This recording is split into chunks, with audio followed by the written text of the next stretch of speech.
everybody. I think we'll get started. Grab your coffee, come on in.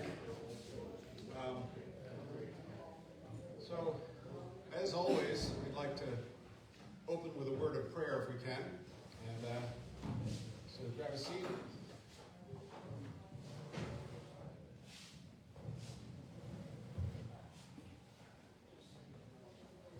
Let's pray. The Lord be with you. And also with you. Our God, we invite you now, as always, when we gather in your name to be in our midst. We thank you for the grace of your presence, whether we are alert to your presence or whether we're distracted. We know you are here. But we do ask that you would give us eyes to see and ears to hear and hearts that are open and receptive to you. Please be with us this morning and in and through the presentation, that there be some uplifting aspect of you communicated. And we pray for your Holy Spirit to oversee all that we say and do today. In the name of Father, Son, Holy Spirit. Amen. Amen. Well, welcome again. How many, just out of curiosity, how many people here this morning were here last week? So a fair number. But I am going to do a little sort of recap and bring those of you who weren't with us last week up to speed. What we're doing this morning, the three of us, Bill Franson, Jim Zingarelli, and myself, we are just sharing our conversation, our artistic conversation. More fancy word is collaboration, but really what it is, it's come out of our friendship. A project that we still, well, I will speak for myself, still feel somewhat tentative about. But I'll just say also that as a painter, every project I begin, I feel that way about. I don't have the confidence that I know exactly where I'm going. I'm just simply going to now enter the studio and execute an idea or a plan. I discover the work in the work. There's an old story. I haven't been able to verify it. It may be hearsay, but I've heard it from several people about Tolkien, who wrote Lord of the Rings, that towards the end of his life he was interviewed, and the interviewer said, you know, Dr. Tolkien, your story, Lord of the Rings, has been translated into almost as many languages as the Bible, over 40 languages. How do you account for its popularity? And then also, where did you get this story? And Tolkien thought for a minute and said, well, I'd written The Hobbit, and I started a new story, and Samwise and Frodo, Bilbo's nephew, I managed to get them out of the Shire. Hobbits never leave the Shire. I managed to get them out of the Shire into the town of Bree, where they were supposed to meet Gandalf, the wizard, but Gandalf never showed up. I had to write the rest of the story to find out why. So, I mean, and this is kind of a universal experience of artists, poets, painters, novelists, is that you find the work in the work. You have to begin, you have to, in a sense, kind of take a dive and see where it takes you. And that's what we're in the midst of that right now. This is not a finished project. We're just sharing with you works in progress. This collaboration, this conversation that we're in, we want to invite you into. Last week, there were some really helpful things said from those who were in attendance that helped us kind of think a little more about our project, in particular from my wise wife, who said, well, you forgot Cape Hedge Beach. It's all about locations. So I thought what I'd do is I'd give you a little recap of the themes and some of the locations that we're working on. It's a collaboration around a band about trying to come up with images and words, stories, narratives that somehow communicate a sense of place. So here are some of the themes. There might be others. The main one being return, which I'll get to in a moment.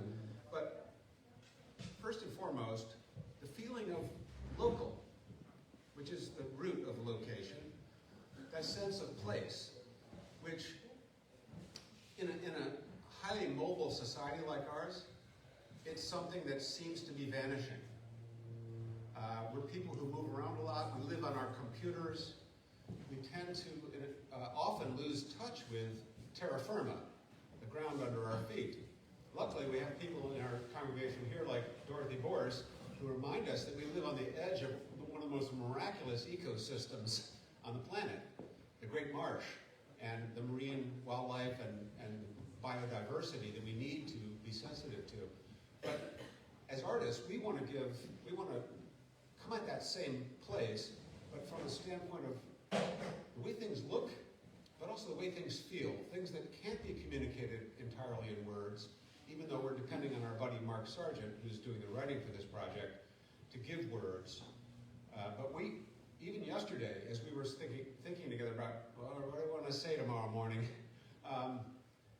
we're not wordsmiths. I mean, some of us have been professors, so we've had to put into words these things. But the fact is, our primary language is visual. Time is another major theme.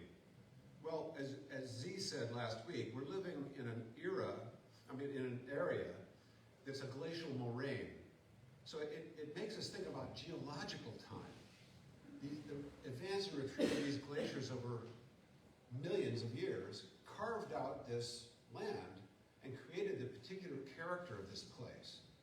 A geologist who visited my studio at one point several years ago told me that this area, right up to including Cape Ann, was a mountain range as high as the Rocky Mountains. They know this. How geologists know this, you'll have to look on your own on Google. But he said this was a mountain range as high as the Rockies. And the glaciers, over millions of years, literally tore that mountain range down and redeposited the soil far north to the west of here, and then exposed this bedrock, these granite boulders and these outcroppings, these stone ledges. But in particular, we're interested in these boulders that have been left behind because they were used like the claws of that giant glacier to carve the land and pull it back. So time, geologic time. Memory. Well, our own memories are deeply implicated in a sense of place. And if you don't stay somewhere long enough, you have no sense of place. Wendell Berry is famous for driving home this point in a lot of his novels, a lot of his essays, a lot of his poetry. He makes a distinction between stickers and leavers. Stickers meaning people stick to a place and people who are always moving on. He says that we need stickers. We need, in this country, we need people who have a sense of place. It's not so much to have a strong tribal identity as it is to have a sense of humility in response and in relationship to the land. Friendship, I mentioned our conversation, we're inviting you into this friendship. This work comes out of friendship. And then stone and water. Wow, those are two things that really are prominent here where we live. If you're a visitor to this area, that's one of the first things you notice, these stone outcroppings, like I said, but then also the vast expanse of the ocean, the Atlantic Ocean. Lastly, this idea of return, which is a little more conceptual, maybe a little more nebulous, a little more mystical. I can't remember if last week I did this, but I'm going to recite the last stanza of T.S. Eliot's Four Quartets, which relates to this place. In fact, one of the four poems directly relates to Cape Ann, called Dry Selvages, but you'll get the return theme from this, so I'm just going to recite it. With the drawing of this love and the voice of this calling, we shall not cease from exploration, and the end of all our exploring will be to arrive where we started and know the place for the first time. I could go on, but I'll just stop there. To arrive where we started and know the place for the first time.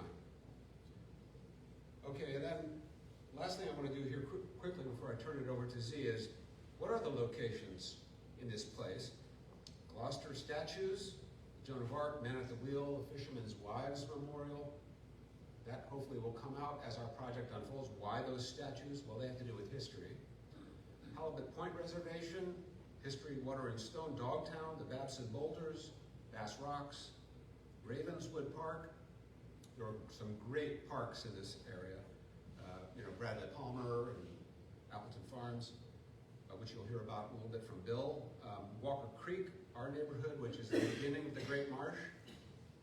Red Rocks Reservation, a great place for people who like to do rock climbing and rappelling. Thompson Road trails, which I explored a lot during COVID because I had nothing else to do but walk, and I walked in the woods. And then lastly, because of my wife mentioning this last week, Cape Hedge Beach, and these nearly miraculous stones called popples. If you weren't here last week, what they are, these are dunes of rocks that have been polished by the ocean into these perfect egg shapes and circles, and they're bits of all different kinds of granite, and how they ended up on that one location and why there's a 30-foot high dune of these things is beyond me. I need to talk to my geologist friend again, find out why. Maybe Dorothy, maybe you know. But it's one place on Cape Ann and Rockport where there's these tons of these little stones that are called popples. Anyway, enough of that. We're going to talk today about our work in progress, as I've been saying, and the first person we want to hear from is Bill Franson. Thank you, Bruce. That's me. Microphone. You're online, so you have to stand there. Okay.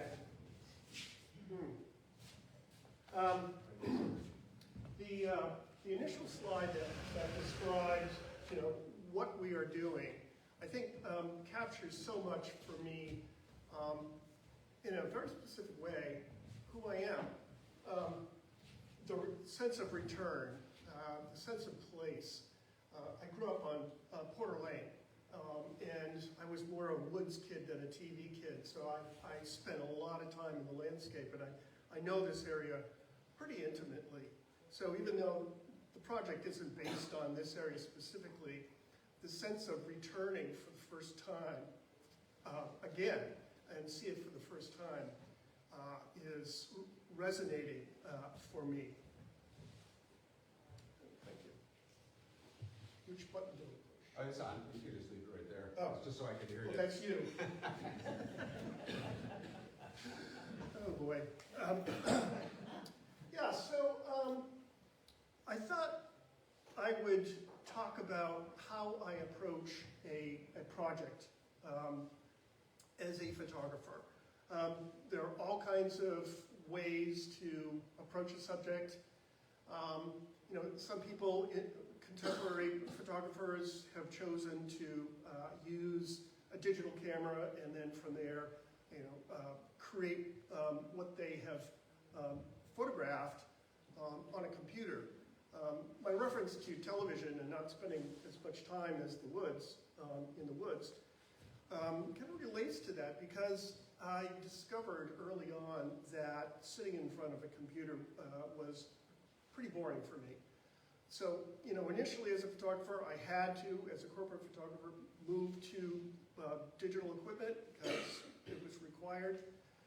But I was realizing that this really wasn't what I wanted to engage in as a visual artist. So I switched back to film, and I brought a couple of my cameras because I feel very deeply that the camera, specific cameras offer both limitations and possibilities. Push the space bar to Can you back up? No. I thought there was dog. You want to back it up? Push that. Is there a Dogtown photograph? Yeah, these are all Dogtown. There we go. Yep, one more. Sorry. I have to be quick about this because I have two other people to talk. But this photograph I shot 20 years ago. And it really was a transition point for me because that was when I was thinking, well, what am I going to do if I'm not really engaged with the digital process? And one thing that photographers were doing, fine art photographers, was reaching to toy cameras to see what they can make that is worth looking at with a $20 plastic camera with, very limited adjustments. And the reason why my Dogtown photographs look the way they do, kind of stretched out and focused, not focused, is because of the crappiness of this camera. But it was the best way, I discovered after shooting in Dogtown with multiple cameras, to figure out what is the best tool for projects, and it turned out to be this. This offered a sense of mystery. You know, some of the cameras just were too articulate. Every little detail was crisp. That's not what I wanted. I wanted this sense of strangeness, because that's how I felt when I was walking around alone in Dogtown. So, in a way, this camera, 20 years ago, started my move back into utilizing film exclusively. And, by the way, black and white film exclusively as well.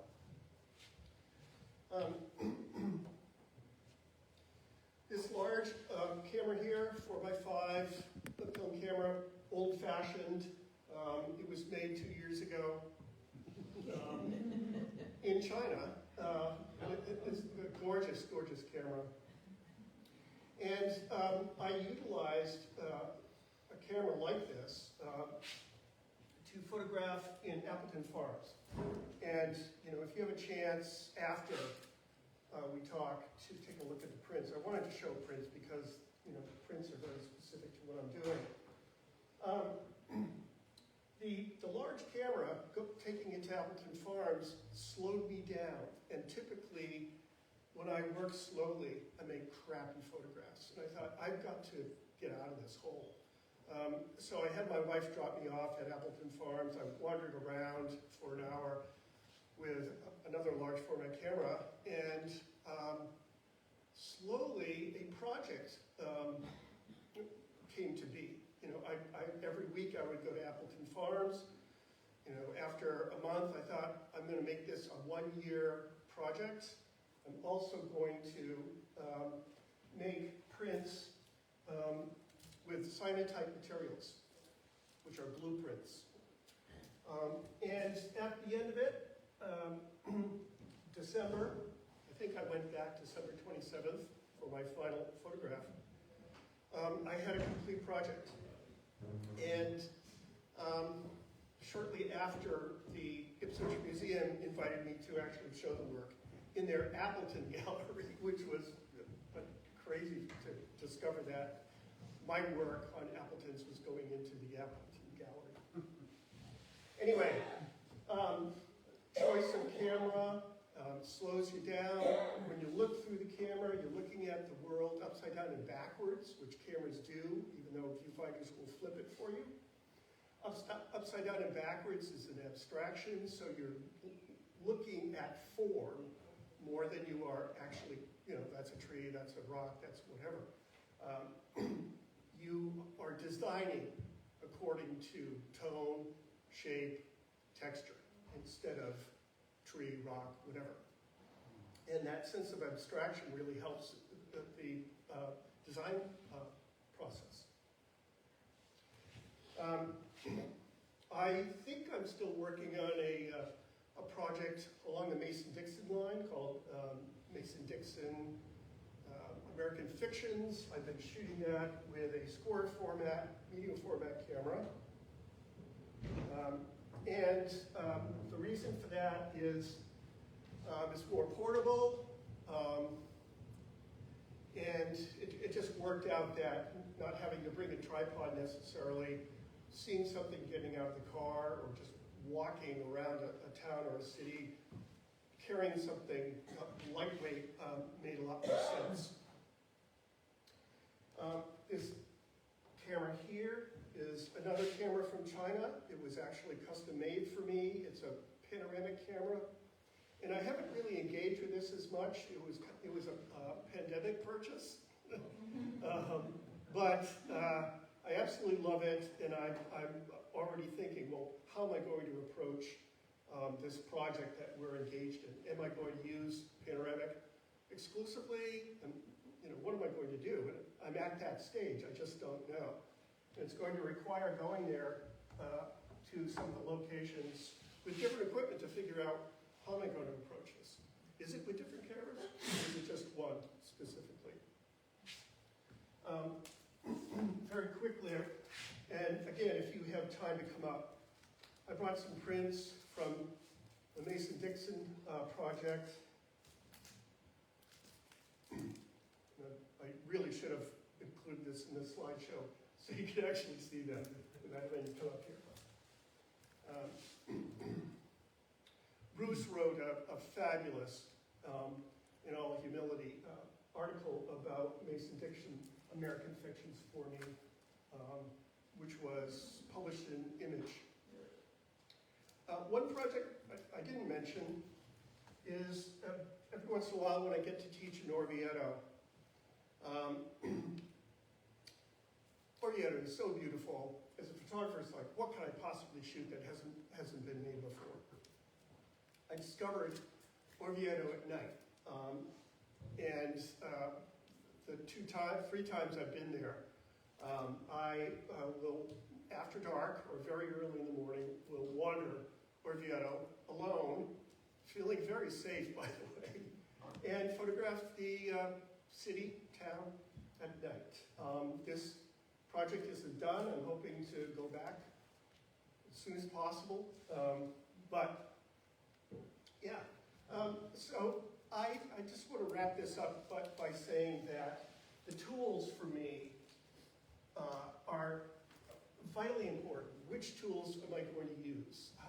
And what are they going to offer in terms of the look, the shape, even the texture? You know, because I'm shooting film, grain is involved. You hardly see any grain with a camera like this. You see more grain, especially with the $20 toy camera. All of those factors enter into the look of the work. And I'm at that point with this project where I'm still figuring that out.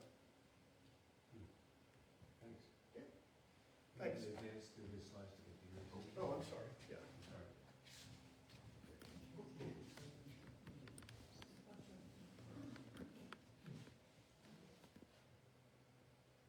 There we are. Thanks, Bill. Thanks, Bruce. A lot of different kinds of tools that we each employ, but the primary tools are the same. So, and that's our eyes and our hands in how we approach the work. One of the things I've learned about Instagram is that people are very interested in seeing the how. They want to get an idea of the process that's used. They want to see the tools that are employed. So I'm going to give you a little bit of a tour through what I've been up to in the studio, starting from June of this year up to just a couple days ago. And one of the things that Bruce and I we'll talk about periodically, and we'll be talking to each other about. And Bruce, he'll ask me, and he'll say, "How's everything going in the studio?" And I'll say, "I don't know. I'm in the woods," which is I'm still trying to figure out what it is I'm doing and why I'm doing it. And I'll ask him the same question. Bruce, how's everything in the studio? I go, I don't know. I'm at sea. So still wandering around trying to find the next shoreline. And that's kind of a lot. That kind of addresses a lot of where each of us are. And things I'll say to my students is, we go from this place of vague vision, I call it. There's an idea. So we ask the question, what if? And then we attempt something. And we go from that vague vision into some kind of realized form. So hopefully you'll see some of that in these slides. One of the trips to Halibut Point, I think it was the second trip, and I think it was just Bill and I, going there, and I was armed with my watercolors and just doing some different drawings, that were there to familiarize myself more with the landscape and what I was looking at, and looking at this particular image that I was doing at Halibut Point. You'll look at the image on the left, and you'll see, and the one on the right, the more finished one. And there's some things that have changed, particularly the 2 lower drawings, in which I was starting to work with pieces, but I was also thinking about this assemblage of stones that exists along the water, and how much that Bruce talked about this, and how much the dialogue between stone and water is a part of what we're doing.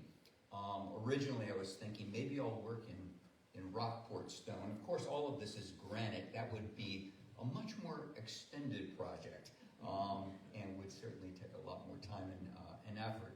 But as I've said to you before, I love working with scrap stone. I love working with the stone the builder rejected.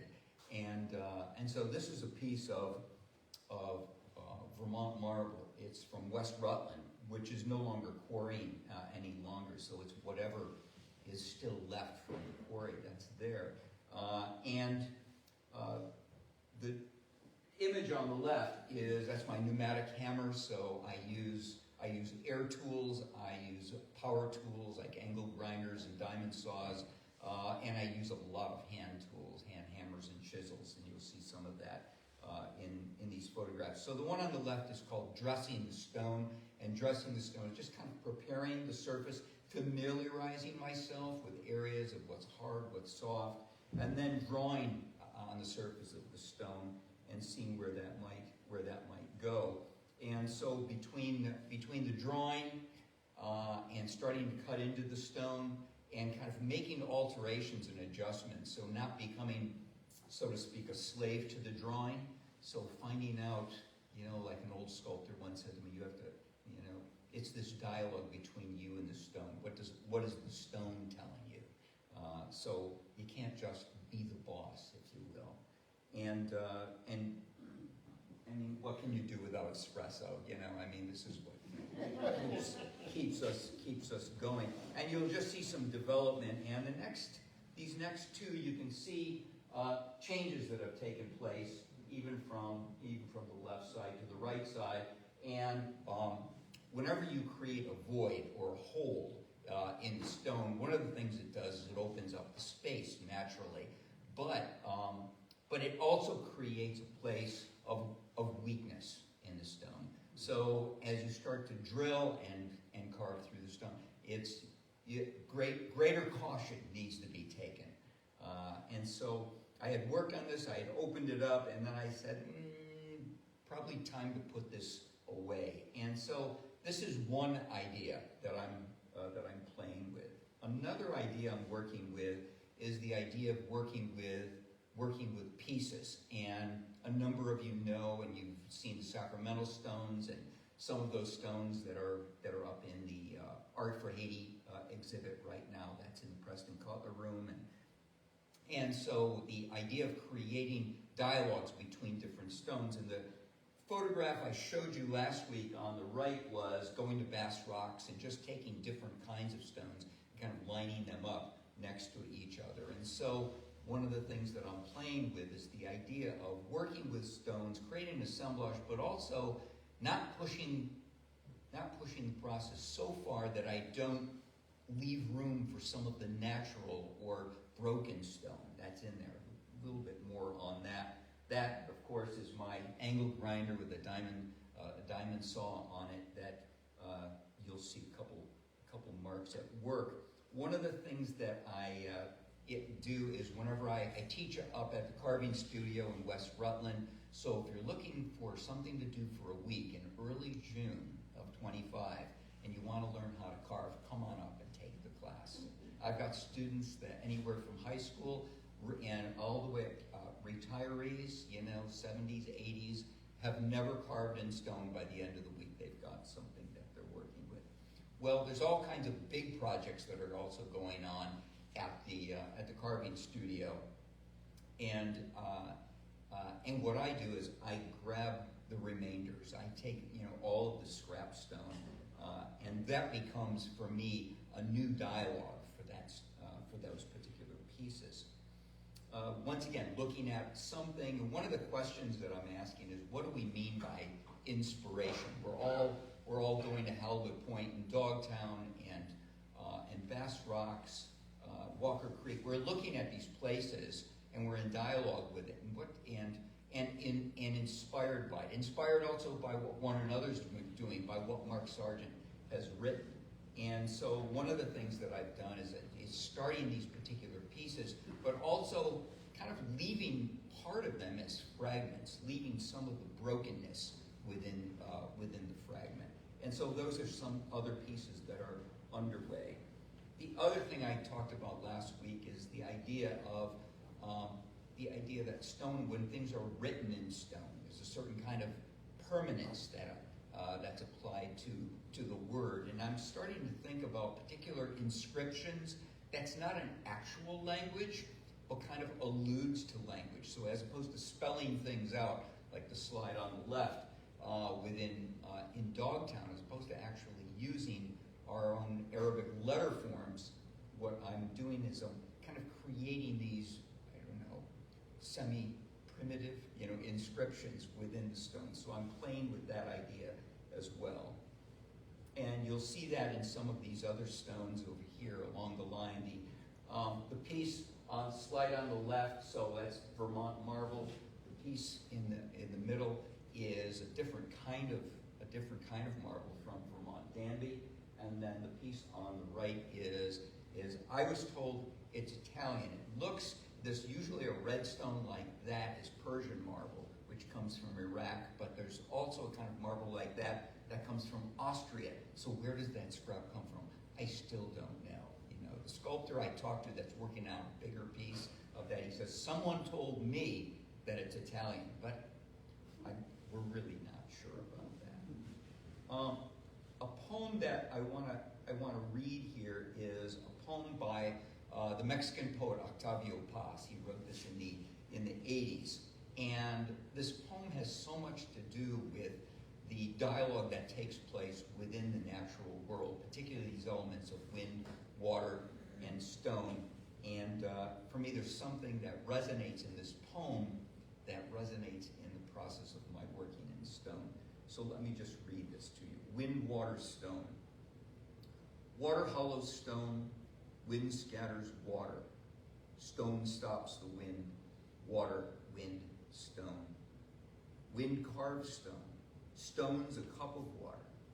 Water escapes and is wind. Stone, wind, water. Wind sings in its whirling. Water murmurs going by. Unmoving. Stone keeps still. Wind, water, stone. Each is another and no other, crossing and vanishing through their empty names. Water, stone, wind.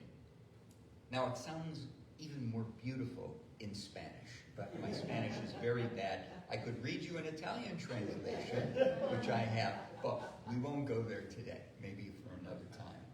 But I think he's captured in that poem this beautiful, all this geologic change, which is part of the erosion. We talked last week about the uplifting, and then the drift and the shifts that take place, the plate tectonics that go on. So this, I think the poem resonates, this idea. So I've started another piece that, once again, it began as a completely different piece, but to kind of resonate this idea of how do I talk about wind and water within the context of the stone itself, and it has to do with a lot of these kind of arabesque curves that are one is repeated against the other. In the image on the left, you can see I started this piece thinking it was going to be a companion piece to the piece that's directly behind it because of the nature of this quirky shape that I've made.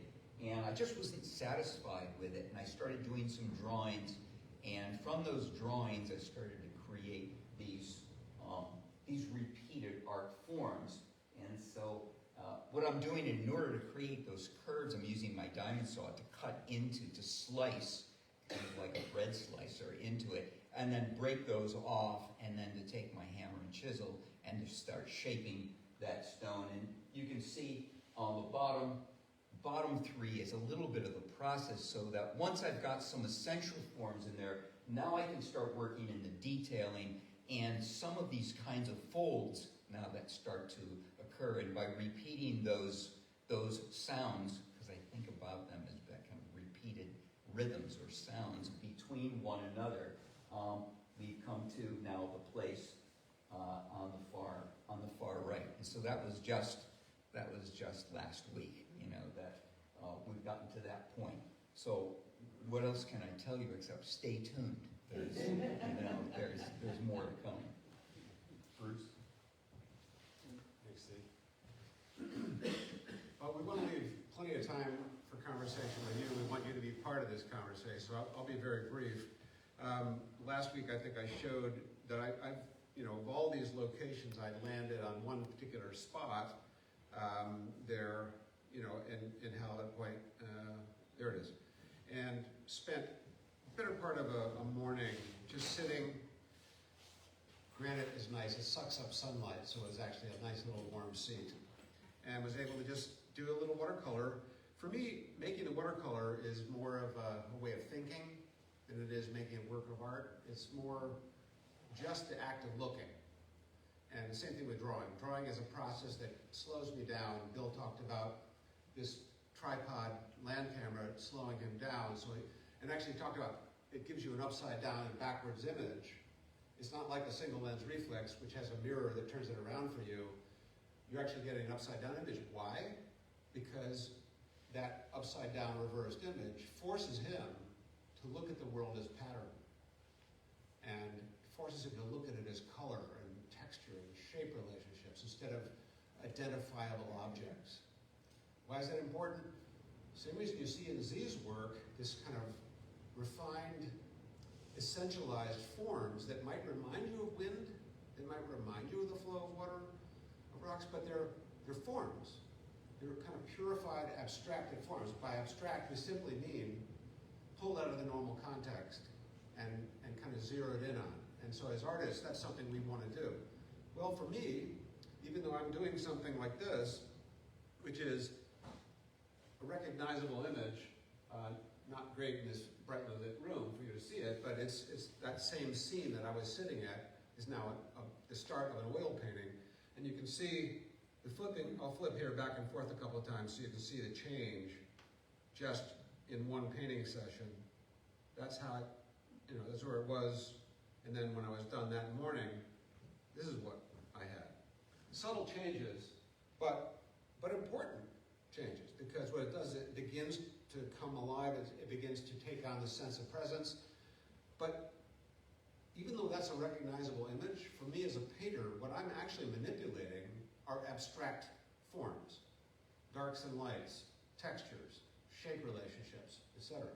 And that's what painters, that's what photographers, that's what all image makers have to do. You have to see the world as pattern. Maybe up close it'll make more sense. You can see how these stones become slabs of paint. Or another application of paint might feel like fog lifting. But again, it's just skeins of semi-transparent paint over top of other shapes. That becomes even more obvious in this one that I'm working on, another view of the quarry, where up close, what you see if you were standing in front of the painting are spattered bits of paint, scraped and sanded areas. Even the water has a physicality to it because it's paint.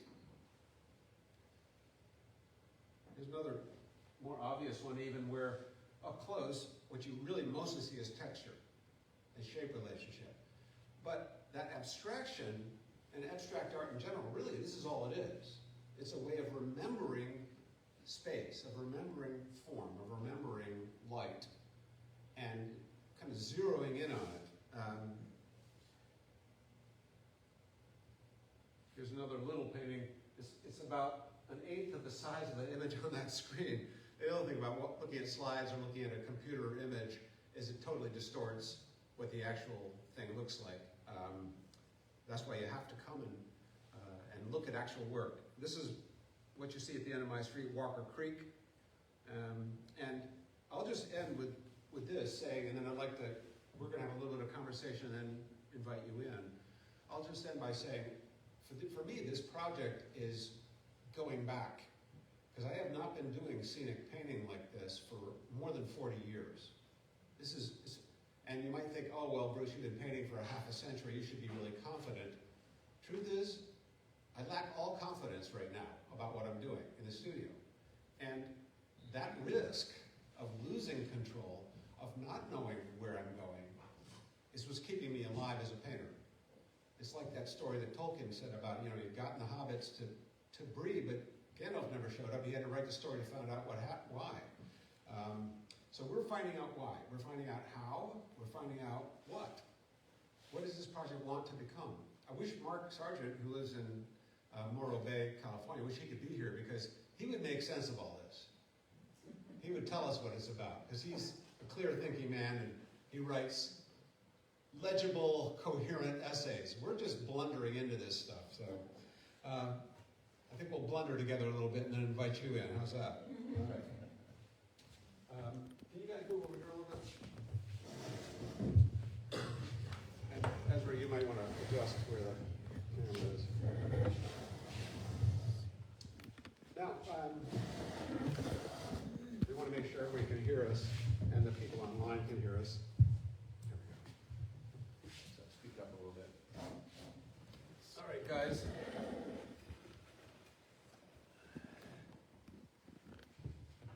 What do you have to say? You looked right at something that I really appreciated was the repetition of words within this trio. That we are, even though our materials and tools are very different, there's an approach, there's a way of looking, and I hope, because my work is more representational, that I can grab something from looking at the world and make it something that you want to look at more than once. Our process is abstraction, even though, abstraction, photography, what? But that, again, is what I'm all about, kind of pushing the work beyond just pure representation. I like that idea. You trying to make something that someone will look at more than once. That's a return in itself. Yeah. And I wonder if I remember someone saying that is when a teacher, that if it is do something in your work so that it invites the viewer to look more carefully, and you reward that viewer with a particular kind of detail or color. Or Bruce, you were talking about the physicality of the water, and that was one of the things when I went in the studio, and I just was so excited about is that the water was not just kind of an illusion that projected back into space, but that it was something physical. I looked again, and you rewarded me in that. Well, I don't know if anyone here, I know some people probably have heard of Mark Rothko. He was one of the abstract expressionists, kind of a second generation of them. But he eventually left behind representation altogether, like a lot of those guys. And they were mostly guys. There were a few, Helen Frankenthaler was one. There were a few other women, but it was mostly these macho guys who met in the Cedar Tavern in Lower Manhattan and fought out over beer what this new movement was going to be. But one of the things they all held in common was this desire to get away from representation, forcing art to simply reproduce the way things look, which is a traditional idea about art. But they thought together, well, music doesn't do that. Well, you could maybe hear a bird song or the falling of water in music, but mostly music is about sound. It's about the subtle blend of chords and structures within sound. It's abstract, in other words. It doesn't tell a story. There is programmed music, but that's a very small part of music, which actually has a narrative. Most music is just the enjoyment of sound. Particular kind of intervals that do something to our hearts, that make us feel things that we can barely name, right? And that's true also of painting and sculpture, if it's allowed to be. And so these artists like Mark Rothko and Jackson Pollock and Philip Gus and others were trying to do that. They were trying to push the envelope. One of the reasons I love collaborating with Z is because he's always on the front edge of that process of trying to take what we see in nature and bring it into this kind of essential dressed down form, as it were, where we can just enjoy the shape for its own sake.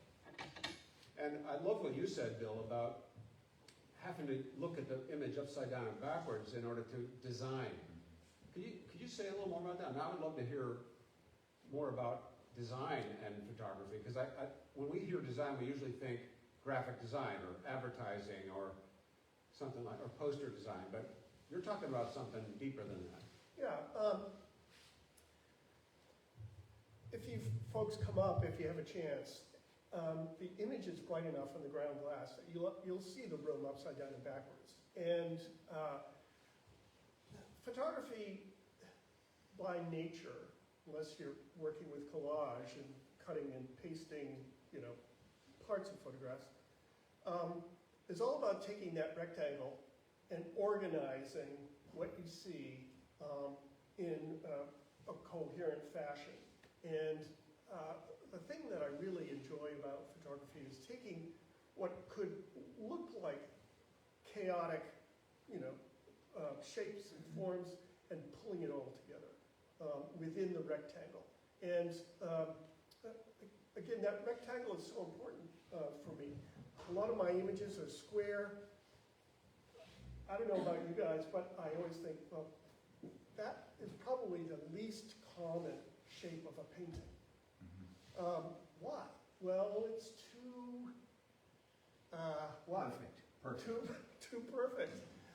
So taking a camera that shoots square and trying to organize something that is interesting, because you're looking at all that stuff and organizing it within a perfect shape, but adding a lot of jazz to it. Well, the thing about a rectangle, especially a horizontal rectangle, is it not a square, is that it reminds us of a landscape, which is calming, but the square is more hyper-focused. Yeah. So you get a lot of stuff in there that you have to organize. Right.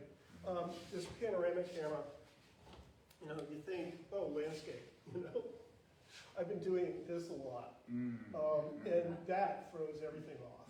It's like, it's great for some trees, but again, trying to design it a long vertical is a challenge, but also a challenge that I'm going after. That's one of the things my students have heard me say. Sometimes we, and Bruce alluded to this last week, we can get real comfortable in something that we're doing, and that's a real danger because it can become a recipe. And so I'll say you need to throw a wrench into this. You need to do something. You need to do something like taking a panoramic camera and shifting it into a vertical shape, because now it presents a whole new set, of challenges. And certainly the square does that. So the way we implement our tools differently, like starting to use the other end of a brush to draw into the paint, it's like things like that. I mean, I think this whole project, in a way, is throwing us off in just the right way, so that you end up becoming a little uncomfortable, a little bit uncertain, a little less confident in the marks that you're making and the ideas that you have, because you're actually dealing with other people's point of view. And now we want to deal with your point of view. So do you have questions? Do you have comments? And guys, if someone directs a question, just repeat it into the microphone for the people online. So the floor is yours. Yes, in the back. I have a question for you, Steve, about the sculpting process and how you deal with surprises. I won't say mistakes, but just I imagine it's a less forgiving art form where you can take another photo, you can maybe paint over something that you didn't intend. But I'd love to hear more about the process and how you work with. I love how you said you're not the boss all the time. So how does the stone teach you, and how do you encounter and engage with mistakes or surprises? Yeah. You have to summarize that for the people Yeah, online. it's a great question. But it's how do you deal with things that can occur within the context of the stone, which can be very unpredictable, and what then does the stone teach you in the process?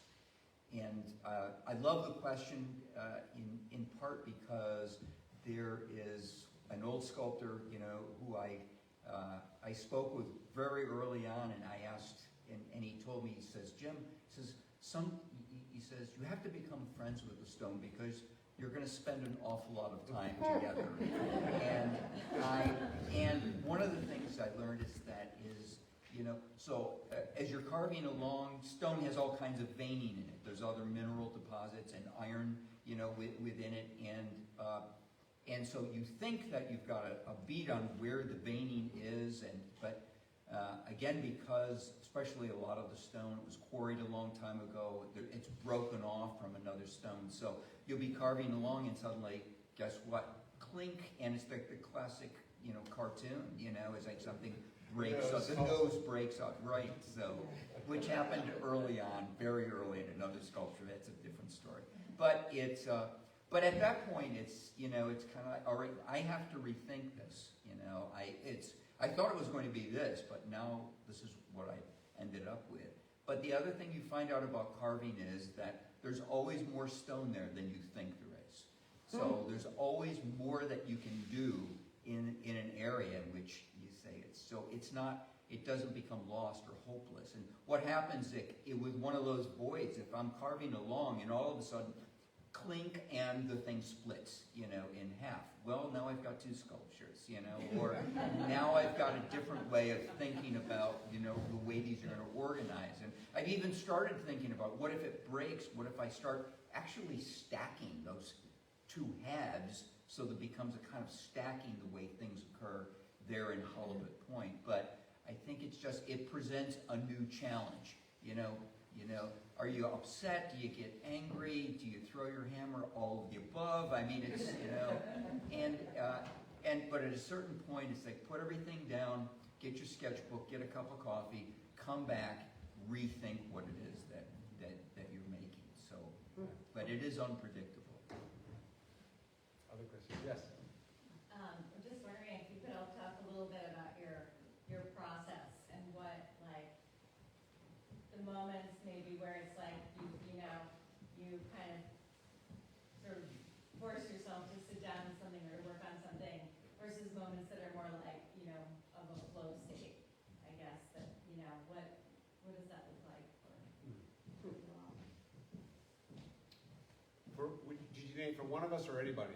For Yeah. anyone. Can you repeat the question? Repeat the question. Please. What is our process? I mean, ultimately, that's what you're asking.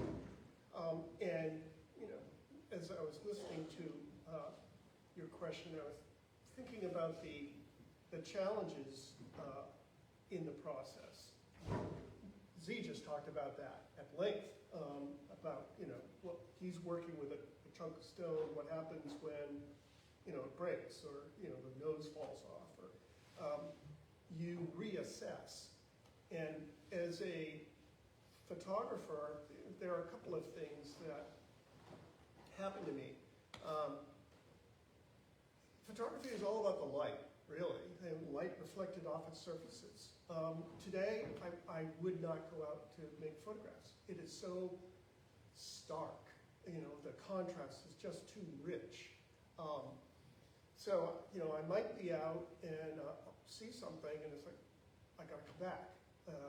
And sometimes it's hard to do that, especially when I'm in Pennsylvania or Maryland, and I see something, it's not the right day. Does this mean I'm staying another day?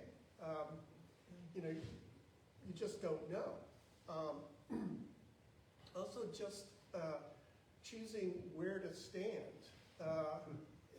That choice of angle relative to what is within the frame can change so much in terms of your vantage point. Sometimes, like, darn it, I missed that. Can I go back? Going back is never exactly the same. It's something else is going to be there in terms of weather, light, branches falling, just who knows what. I think that should be the subtitle of our project. Going back, it's never the same. Well, return. I mean, it really is kind of. What about the river? Right. It's constantly changing. Yeah. I mean, a theme that's kind of I see emerging here in our conversation, and maybe you're hearing and I'm hearing, is this idea of we mentioned it. I think we mentioned it last week. This idea of failure being part of the process. Who was it? Samuel Beckett said his advice to younger writers was fail again, fail better. And the idea of something not quite working out and having to start again something breaks off, or the light goes sour, or too bright, or whatever. I personally, as a painter, my medium is a little more fluid than photography or stone carving, because I can just scrape it off and sand it down. And I have found over the years that vigorous give and take, adding and subtracting that I do in painting, allows me to build up the skin of the painting in such a way that the surface becomes kind of a history of the making of the thing, if that makes any sense.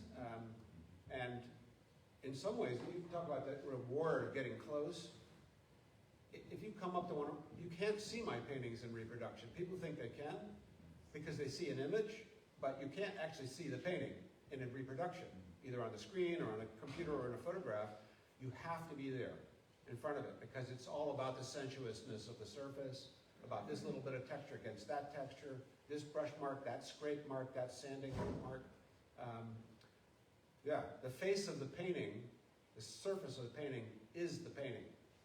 It's actually paint, which is another thing that these abstract artists wanted to do. They would say, you know what, why do I want to deny the fact that this thing is made of certain stuff and give the illusion of an image all the time? So they did away with the image, and they just made it about color, about paint, about texture. Yeah. One thing I wanted to tack on to what you're saying now is,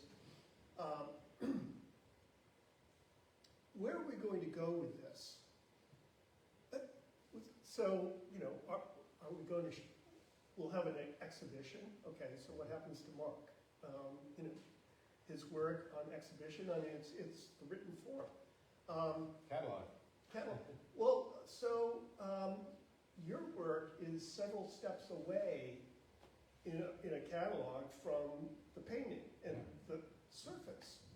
So you don't get the what you're after in terms of an audience responding to your work in book form.